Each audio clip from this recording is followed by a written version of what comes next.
بس رمضان کی سب سے بڑی تیاری کیا ہے کہ اپنے دلوں کو صاف کر لو پہلے سے، کہ جس دل میں نفرت ہو، بغض ہو، کسی کے لیے غصہ ہو، کسی کے لیے کیا کیا جذبے ہوں، دل صاف کرنا۔ ہمارے گھروں میں روزانہ جھاڑو ہوتا ہے، یہاں مدرسے میں روزانہ صفائی ہوتی کہ نہیں ہوتی؟ کیونکہ دنیا کی اصل گندگی ہے تو جھاڑو ہاتھ سے نہیں چھوٹ سکتا۔ حرم شریف میں دیکھا کیسے چاروں طرف خدام پھر رہے ہوتے ہیں برش لے کر، تو دل پہ غبار ایسے آتا ہے جیسے صحن میں غبار آتا ہے، دل پہ گندگی ایسے آتی ہے جیسے صحن میں آتی ہے۔ تو ہم نے نظام بنایا ہوا ہے، لوگ وہ کر رہے ہیں، وہ روزانہ جھاڑو دیتے ہیں۔ تمہارا دل ایک آنگن ہے، ایک صحن ہے، اس میں بغض، نفرت، حسد، پتہ نہیں کیا کیا گندگیاں آئیں گی اور آتی رہیں گی۔ بچوں ایک کام کرو، جھاڑو پکڑ لو، صاف کرو۔ یا اللہ معاملہ تجھ سے کرنا ہے، لوگوں سے نہیں۔ کسی نے برا کہا، کسی نے غیبت کی، کسی نے گالی دی، کسی نے دھکا دیا، کسی نے حق مارا، کسی نے کچھ کیا، یا اللہ تیرے سپرد میں نے اپنے دل کو سب سے صاف کیا، میں نے اپنے دل کو سب سے صاف کیا۔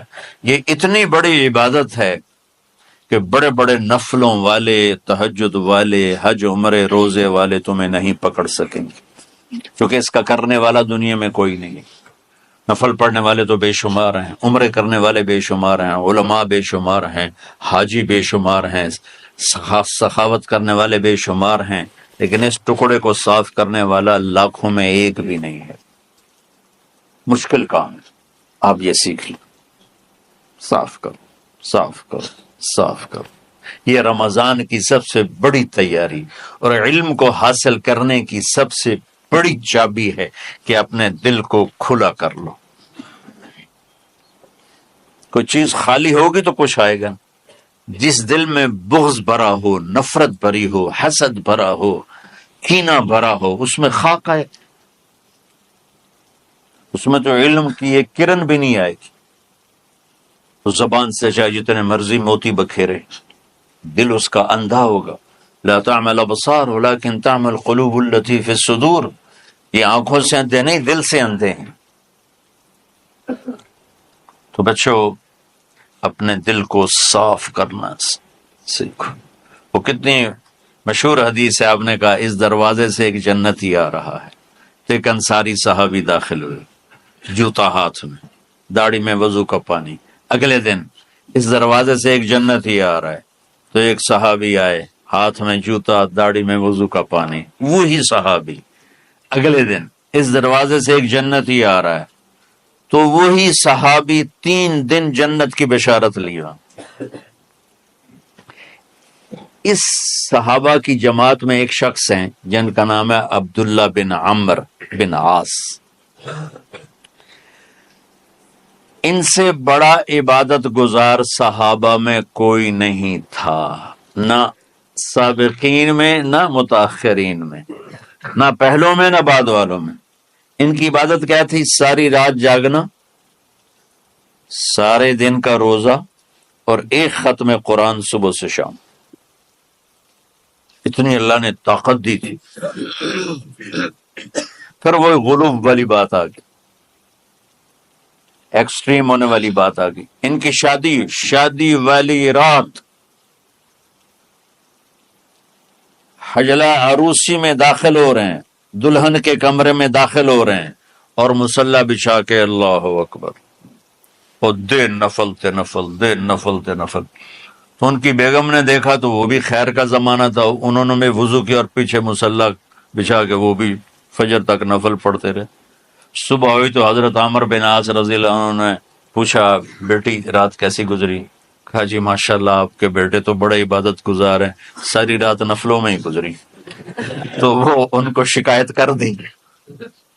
حضرت عمر بن عاص کو اتنا غصہ چڑھا، ان بیٹے کو تو کچھ نہیں کہا، کتنی حکمت کی بات ہے، سیدھے گئے اللہ کے نبی کے پاس، یا رسول اللہ یہ عبداللہ دیکھیں کیسا نادان ہے، اس کی شادی کی ساری رات نفل پڑھتا رہا۔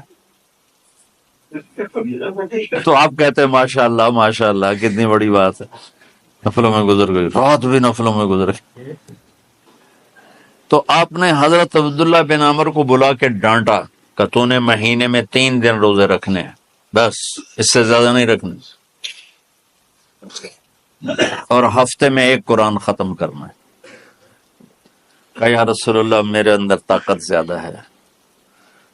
پھر اچھا 15 دن روزے رکھنے، کہ نہیں میرے اندر طاقت زیادہ ہے۔ آپ اس کو تھوڑا تھوڑا کر کے گھٹاتے رہے، اور وہ ہر دفعہ نہیں یا رسول اللہ میرے اندر طاقت زیادہ ہے۔ تو آخر میں آپ نے کہا اچھا چلو 100 میں داؤدی پہ آ جاؤ، 1 دن روزہ رکھو، 1 دن افطار کرو، اور 3 دن سے پہلے قرآن ختم نہیں کرنا۔ تو آپ نے اس کو پیچھے کیا۔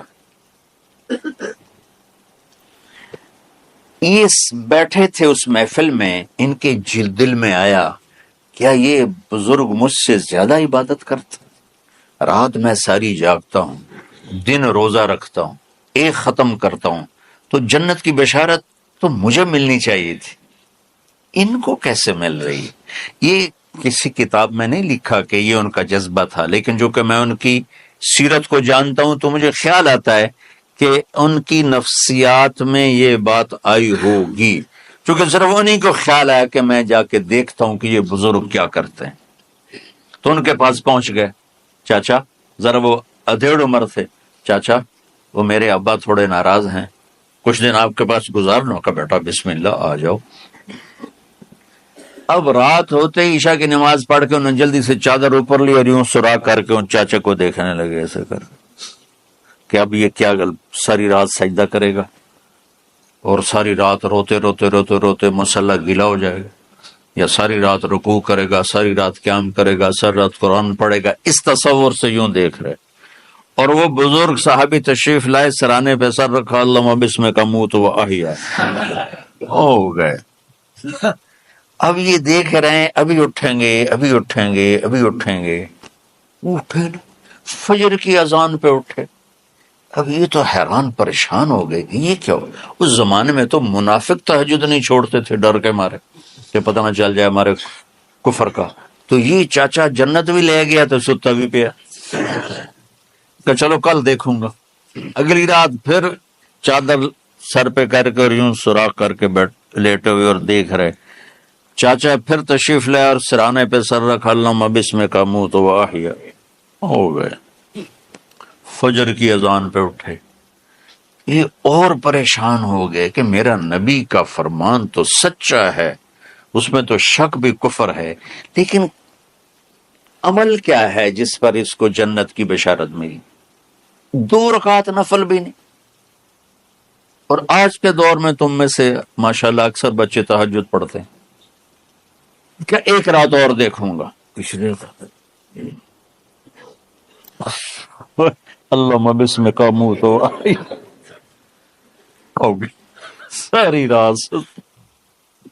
تو تیسری رات پھٹ پڑے عبداللہ بن عمر، کہنے لگے چاچا میری ابا سے کوئی لڑائی نہیں تھی، 3 دن میں تیرے بارے میں سنتا رہا، جنتی جنتی جنتی، میں دیکھنے آیا تھا کہ آپ کیا کرتے ہیں، آپ تو کچھ بھی نہیں کرتے ہو، ساری رات سوتے رہتے، آپ کیا کرتے ہو؟ میں کہا بیٹا یہی ہے جو تم نے دیکھا ہے۔ اب ان کو سمجھ میں نہیں آ رہا کہ یہ جوڑ کیسے بٹھاؤں، ادھر جنت کی بشارت، ادھر ساری رات خراٹے، اب یہ اس میں جوڑ کیسے بٹھاؤں، کیونکہ نبی کی بات تو غلط ہو نہیں سکتی۔ تو اب وہ نا ایسے نا بڑے بے دل سے ہو کر واپس مڑے، پتہ نہیں کی چکر ہوئے گی کوئی گل۔ جب وہ دروازے تک پہنچے تو کہنے لگے بیٹا ادھر آنا، واپس آ گئے۔ کہا میں تمہیں اصل راز کی بات بتاتا ہوں۔ کیا ہے کیا ہے؟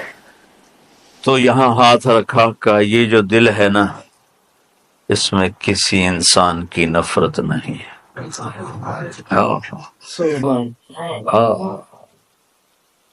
اور جب اللہ کسی کو رزق دیتا ہے، عزت دیتا ہے، مجھے کبھی حسد نہیں ہوا، مجھے خوشی ہوتی۔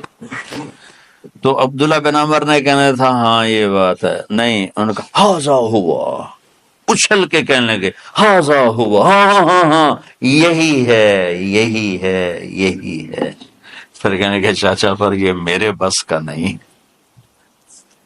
کون کرے گا یہ؟ اتنے بڑے آدمی ہو کر کہہ رہے ہیں کہ یہ میرے بس کا نہیں۔ تو بچوں، دنیا میں جنتی بننا ہے اور علم اللہ سے لینا ہے تو اسے صاف کر دو، سب کی نفرت سے۔ سب، اس نے مجھے یہ کیوں کہا، اس نے مجھے یوں کیوں دیکھا، اس نے میرے بارے میں یوں کیوں کہا، اس نے میرے بارے میں یہ کیوں لکھا۔ جس کی تعریف ہوتی میری کتنی برائی ہوتی، صرف تعریف تو نہیں ہوتی، بھرا پڑا سوشل میڈیا مجھے گالیاں دیں۔ اللہ کے فضل سے میرے دل میں ایک ذرہ کے برابر کبھی کوئی منفی جذبہ نہیں آیا تو میں دھو کے صاف کر دیتا ہوں، یا اللہ میں نے اپنے دل کو صاف کیا، میرا معاملہ تیرے ساتھ ہے، کسی کے ساتھ نہیں۔ یہی آپ رمضان کی سب سے بڑی تیاری، علم کے حاصل کرنے کا سب سے بڑا ہتھیار آپ کو یہ نہیں کہ تمہیں کتابیں یاد ہو جائیں، تمہیں اشعار یاد ہو جائیں۔ تو ساری امت سے کہتا ہوں رمضان کا استقبال کرو، دلوں کو صاف کر کے، نفرتوں کو مٹا کے، مذہبی نفرت، دنیاوی نفرت، رشتوں کی نفرت، بول چال کی نفرت، سیاست کی نفرت، لین دین کی نفرت، ان سب سے اپنے دل کو صاف کرو تاکہ رمضان میں اللہ نے علم اتارا، اللہ تعالیٰ آپ کو علم عطا فرمائے، اور باقی لوگ جو عام دنیا میں زندگی گزار رہے ہیں ان کے دلوں میں اللہ رمضان کا نور اتارے اور اپنے اور ہدایت کا نور اتارے۔ یہ سب سے بڑی تیاری ہے اس کی۔ اور کسی سے گلہ ہے، غصہ ہے، ناراضگی ہے، کسی سے بولتے نہیں ہو، ابھی سے شعبان آ چکا ہے، آپ شعبان سے رمضان کی تیاری شروع فرما دیتے تھے۔ تو اس کی تیاری کیا ہے؟ وہ دلوں کو صاف کرو، معاف کرو، معافی مانگو، تمہارا قصور نہیں پھر بھی معافی مانگ لو، دلوں کو صاف کرو، اور اپنے اور اللہ سے سخاوت مانگو کہ اللہ کو سخی بھی پسند ہے اور صاف دل والا بھی پسند ہے۔ انسان کے بارے میں اللہ تعالیٰ کی کتاب کہتی ہے کہ انہو کان ظلوما جہولا، وہ بہت بڑا جاہل ہے اور بہت بڑا نادان ہے۔ باقی جتنی مخلوق ہے، ایک مچھر سے لے کر ہاتھی تک، ربنا الذی اعطی کل شیء خلقہ ثم ہدی، رب وہ ہے جس نے ہر چیز کو پیدا کیا اور اسے زندگی گزارنے کا صحیح طریقہ سمجھائے۔ کوئی جانور، کوئی دو پایا، کوئی چوپایا، کوئی پرندہ، کوئی کیڑا، کوئی مچھلی اپنے لائف سٹائل میں کوئی غلط نہیں کر سکتا۔ آپ شیب کے سامنے گھاس رکھ لیں، بیٹھا رہے گا؟ نہیں کھائے گا۔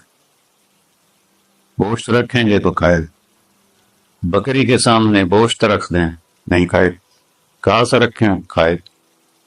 یہاں کتنے شوگر والے بیٹھے ہوں گے، ان پہ آگے مٹھائی رکھو، کھا جان، حالانکہ پتہ بھی ہے کہ نہیں کھانی، پھر بھی کھائیں، اپنے آپ کو تسلی دیں گے ادھی بلی وقت کھا لوں۔ تو ایک تو انسان جاہل پیدا ہوتا ہے، لا تعلمون شیئا، تم کچھ بھی نہیں جان۔ پھر کسی نے کسی شعبے میں علم حاصل کیا، کوئی کسی شعبے میں، کوئی کسی شعبے، تو ان تمام کے اوپر ایک آیت اللہ نے ایسے پھیلا دی ہے، وَمَا أُوتِيتُم مِّنَ الْعِلْمِ إِلَّا قَلِيلًا، تم نے جو کچھ سیکھا ہے وہ خود نہیں سیکھا، وہ تمہیں اللہ نے لیا ہے، وہ بہت تھوڑا بھی ہے، إِلَّا قَلِيلًا، وہ تھوڑا بھی ہے۔ تو تھوڑے علم کے ساتھ کوئی کام بھی صحیح نہیں ہو سکتا۔ تو پھر کیا حل ہے؟ اللہ تعالیٰ نے کہا فَفِرُّوا إِلَى اللَّهِ، میری طرف دوڑ لگاؤ، میرے پاس آؤ، میرے پاس تمہیں زندگی کا حل ملے گا۔ یا اللہ تو اب اوپر ہے، کہاں سے تیری باتوں کا پتہ چلے گا؟ تو اللہ تعالیٰ نے فرمایا لَقَدْ جَاءَكُمْ رَسُولٌ مِّنْ أَنفُسِكُمْ، تم میں ایک رسول میں نے بھیجا ہے، عزیزٌ علیہ ما عنتم، تمہیں تکلیف میں دیکھ کر اسے دکھ ہوتا ہے، حریصٌ علیکم، تمہاری خیر خواہی کا اسے حرص ہے، خیر خواہی کا لالچ ہے۔ بالمؤمنین رؤوف الرحیم، اللہ نے کسی انسان کو اپنے صفاتی ناموں سے نہیں نوازا اور اپنے نبی کو اپنے 2 صفاتی نام عطا فرمائے، بالمؤمنین رؤوف الرحیم، ان ربک لرؤوف الرحیم۔ ایک طرف اللہ کہتا ہے تیرا رب رؤوف الرحیم ہے، اور زمین پر کہتا ہے میرا محبوب بالمؤمنین رؤوف الرحیم، وہ آپ کے لیے رؤوف الرحیم ہے۔ تو رؤوف بہت نرم، حد سے زیادہ نرمی کرنے والا، رحیم ہر وقت رحمت کرنے والا، ہر وقت رحمت کرنے والا۔ اگر تھوڑی سی دھمکی سنائے فَإِن تَوَلَّوْا، اگر مجھے اور میرے حبیب کو چھوڑ دو گے تو اللہ اپنے حبیب سے کہہ رہے ہیں ان سے کہہ دو فَقُلْ حَسْبِيَ اللَّهُ، نہ مانو میرا رب مجھے کافی ہے، علیہ توکلت وهو رب العرش العظیم، میرا اسی پر توکل ہے۔ کوئی بھی شعبہ ہو زندگی کا، ہمارے پاس علم تھوڑا ہے، آنکھیں وہاں تک دیکھ رہی ہیں، آگے نہیں، پیچھے نہیں دیکھ رہے، اب ادھر نہیں دیکھ رہی، اب ادھر نہیں دیکھ رہے، اب نیچے نہیں دیکھ رہے، ایک بول رہا ہے اور آپ سن رہے ہیں، یہاں 2 شروع ہو جائیں تو آپ کو کچھ سمجھ میں نہیں آئے گا کہ کیا بولا جا رہا ہے۔ دیکھنا کمزور، سننا کمزور، سوچ کمزور، انسانی دماغ 4-5% سے زیادہ کام نہیں کرتا، بلکہ وہ سویا ہوا ہے، وہ اللہ جنت میں کھولے گا۔ تو ہماری سوچ ایک وقت میں 2 چیزیں نہیں سوچ سکتے، ایک وقت میں 2 چیزوں پر غور نہیں کر سکتے، تو لہذا فَفِرُّوا إِلَى اللَّهِ، اللہ کی طرف دوڑو۔ اللہ کی طرف دوڑنے کا اللہ نے سورہ نساء میں کہا فَلَا وَرَبِّكَ لَا يُؤْمِنُونَ حَتَّى يُحَكِّمُوكَ فِيمَا شَجَرَ بَيْنَهُمْ۔ میرے محبوب یہ پہلی قسم ہے قرآن کی، جو قرآن میں قسمیں ہیں، سورہ نساء پہلی قسم ہے، اور اتنا اس میں اظہار محبت ہے جس کو کسی بھی زبان میں منتقل نہیں کیا جا سکتا۔ میں کوشش کرتا ہوں تھوڑا واضح کرنے۔ قسم کھانے والا خود رب ہے، خود آپ ہے، اور کیا کہہ رہا ہے؟ مجھے آپ کے رب کی قسم۔ اس سے لگتا ہے کہ قسم کھانے والا رب کوئی اور ہے اور رب محمد کوئی اور ہے۔ عربی میں جب اظہار محبت کو پیک پہ پہنچایا جائے، جس کے آگے اوپر کوئی چوٹی نہ ہو ہمالیہ کی طرح، تو وہاں یہ تکلم کا سلیقہ اور طریقہ ہوتا ہے جس کو اللہ نے صرف اپنے حبیب کے لیے استعمال کیا۔ فَلَا وَرَبِّكَ، مجھے آپ کے رب کی قسم۔ سبحان، نہیں، میں اس کو جو محسوس کر رہا ہوں وہ میں آپ کو بتا نہیں سکتا ہوں۔ جب اللہ نے مجھے عربی پڑھنے کی توفیق نصیب فرمائی، کہاں گورنمنٹ کالج اور کہاں گانا بجانا، کہاں اللہ نے راستہ موڑ دی، تو یہاں اتنا اظہار محبت ہے جس کو سمیٹا نہیں جا سکتا۔ تو اس کے بعد فلا و رب، مجھے آپ کے رب کی قسم۔ اللہ اپنی قسم کیسے اٹھا رہا ہے؟ اپنے نبی سے جوڑ کر، مجھے آپ کے رب کی قسم۔ یہ آباد والوں کو بتا دو، جب تک آپ کی غلامی نہیں کریں گے میرے نظروں میں کوئی حیثیت نہیں ہے، چاہے برج خلیفہ سے بھی بڑا ٹاور بنا دیں، کوئی حیثیت نہیں۔ یہاں حیثیت کا سکہ محمدیت پر ہے، نہ کہ پیسے پر، نہ کہ شکل و صورت پر، نہ کہ کسی اور نسبت پر۔ ایک ہی سکہ ہے، وہ ہے محمد و رسول۔ جب ہمارے نبی تشریف لے گئے معراج، تو آپ نے عرض کی یا اللہ اتخذت ابراہیم خلیلا وموسیٰ کلیما وعلمت لداود الحدید وسخرت لسلیمان الریاح واحییت لعیسی الموتى فماذا جعلت لی؟ یا اللہ، یہ معراج موسیٰ علیہ السلام نے کہا ارنی انظر الیک، تھوڑا اپنا نظارہ تو کرا دے۔ تو اللہ تعالیٰ نے کہا لن ترانی موسیٰ تیرے بس کا نہیں ہے. موسیٰ علیہ السلام لاڈلے نبی تھے. ہمارے نبی نے فرمائے وہ اللہ سے ضد کر لیتے تھے کہ نہیں ایک باری تو دیکھنا ہے. کہا اچھا ٹھیک میں پہاڑ پہ تجلی ڈالتا ہوں وہ کھڑا رہے گا تو بھی دیکھ لے. فلما تجلی ربہ للجبل اب یہ عرش کے اوپر سے تجلی آئی ہے پہاڑ پہ پڑی ہے. جعلہ دکا پہاڑ ریت بن گیا. وخر موسیٰ صاعقا اور موسیٰ علیہ السلام بے ہوش ہو کے یہ گئے. پتہ نہیں کتنی دیر بولے گئے. ہوش میں آیا تو کہنے یا اللہ میری توبہ ہن میں نہیں آتا. اور یہاں سارے پردے ہٹا کر اللہ اور محبوب آمنے سامنے اور وہ انہی آنکھوں سے دیکھ. جنت میں اللہ نئی آنکھ دے گا جس سے ہم اللہ کو دیکھیں گے, نئے کان دے گا جس سے ہم اللہ کی سنیں. میرے محبوب تو اسی دنیاوی آنکھوں سے اپنے اللہ کو ایسے دیکھ رہے ہیں. اور میرا رب کیا پروٹوکول دے رہا ہے. آپ لوگوں کا کیا پروٹوکول ہے. آج جھنڈے ہوتے ہیں کل جیل ہوندی. تو میرا رب کہہ رہا ہے السلام علیک ایھا النبی ورحمۃ اللہ وبرکاتہ. کیا سلام پیش کیا میرے اللہ نے اپنے بندے کو. عبد ہے عبدہ ورسولہ. عطیات میں پڑھتے ہیں واشہد ان محمدًا عبدہ ورسولہ. اللہ کے بندے ہیں رسول ہیں. اللہ کہہ رہا السلام علیک ایھا النبی اے عزت والے نبی ایھا نبی ورحمۃ اللہ میری رحمت وبرکاتہ اور میری برکتیں. اور میرے ماں اگر اللہ حدیث میں آتا ہے اگر اللہ ایک تجلی پوری کائنات پہ ڈال دے عرش سے لے کر نیچے تک تو جتنی یونیورس ہے صرف دنیا نہیں جتنی یونیورس ہے جل کے راکھ ہو جائے گی. راکھ ہو جائے گی. اور جو آج تک ناسا والوں نے ڈھونڈا ہے وہ 3% ڈھونڈا ہے. 97% بلیک ہے. اس کی ناسا کی رپورٹ ہے غلط ہے یا صحیح ہے انہیں کے ذمے میں. یہاں سے جہاز اڑے روشنی کی رفتار 3 لاکھ کلومیٹر فی سیکنڈ 3 لاکھ کلومیٹر فی سیکنڈ اڑے اور یہاں تک 90 ارب سال پڑتا رہے تو یہ 3% کور ہوگا. تو جو 97% ہے تو نظر ہی نہیں آتا ہے. تو میرے نبی نے فرمایا کل کائنات جل کے راکھ ہو جائے گی. اور میرے رب نے پردہ ہٹایا تو اپنے حبیب کو اپنا آپ دکھایا. وہ انہیں دیکھ رہے ہیں یہ انہیں دیکھ رہے ہیں. ہوش و حواس میں بات ہو رہی ہے. اتنی بڑی ہستی کو چھوڑ کر آپ لوگ یا میں کیسے صحیح راستے پہ چل سکتے جن کا علم کی انتہا ہے اللہ.